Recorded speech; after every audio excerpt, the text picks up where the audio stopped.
When you think about the cause of disasters, what comes to mind? Probably not this wonderfully scented pine cone and candle. Or this water heater, questionably too close to a power strip. And why should they? For a lot of people, they've never caused disaster before. But it only takes once for the wrong set of actions to happen. And each year, more than 370,000 house fires occur. 189,000 are caused by cooking. That's 170 deaths, 3,300 injuries, and more than $443 million in property loss. Because of things like this, or this.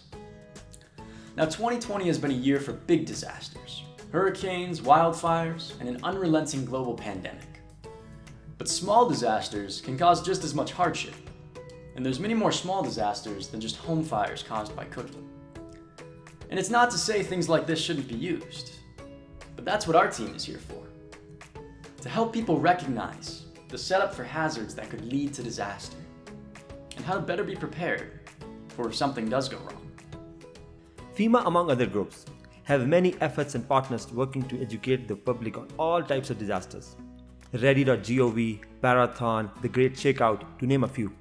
But even with these great efforts and consistent messaging, many people still do not understand the cause of or prepare for disasters, and the consequences can be dire.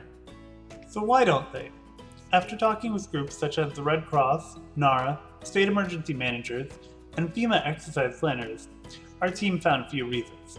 Namely, people aren't motivated to try them unless they've already been affected personally, and many times lack engagement when they do. Similar to how people avoid going to the doctor, it can be difficult to get people engaging in proactive measures for their future. But what if I told you we found an engaging way to show people those consequences without having to actually survive a disaster?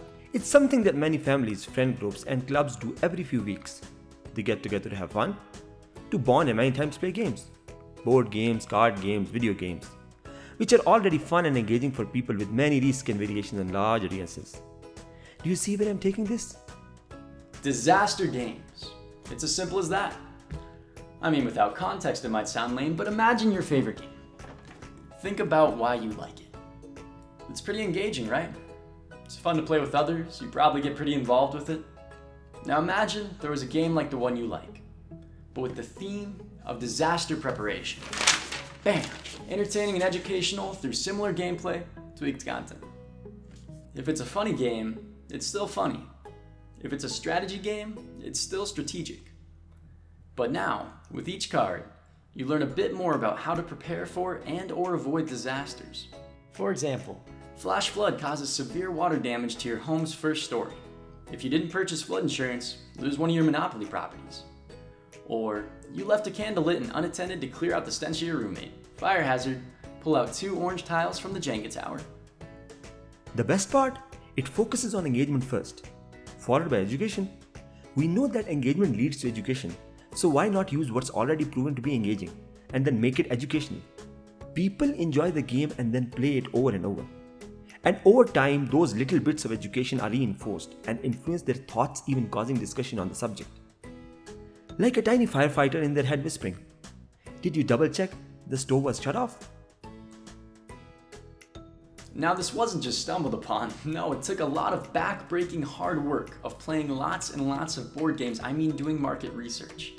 And this led us to the very scientific conclusion that people like having fun when they're learning something new, especially when they don't try to learn it on their own. So how can FEMA build on that? We have a few ideas. We can make games that people have fun playing to inspire them to take action when it comes to preparing for disasters. The educational outcomes will be in line with FEMA's strategic goal of a culture of preparedness. And we've already been working with FEMA for a few months. We can develop the games that make that goal a reality. Alternatively, we could work with established game creators, industry players with game-making expertise, a much larger audience, and games already made for reskinning. Have we mentioned we're engineers? Although we could be game engineers. And well, that's it. The rest is up to you. My name's Maxwell Sisman. I'm Tabish Iqbal. And I'm Torrin Johnson. Are you ready to join us in this challenge? The challenge to educate the whole population on disaster preparation and prevention, To reduce the amount of casualties and expenses caused by small, individual, and easily preventable disasters every year, so we can prepare for the bigger, scarier stuff. small action can lead to big change. So let's help empower people to take those first steps and have fun while doing it.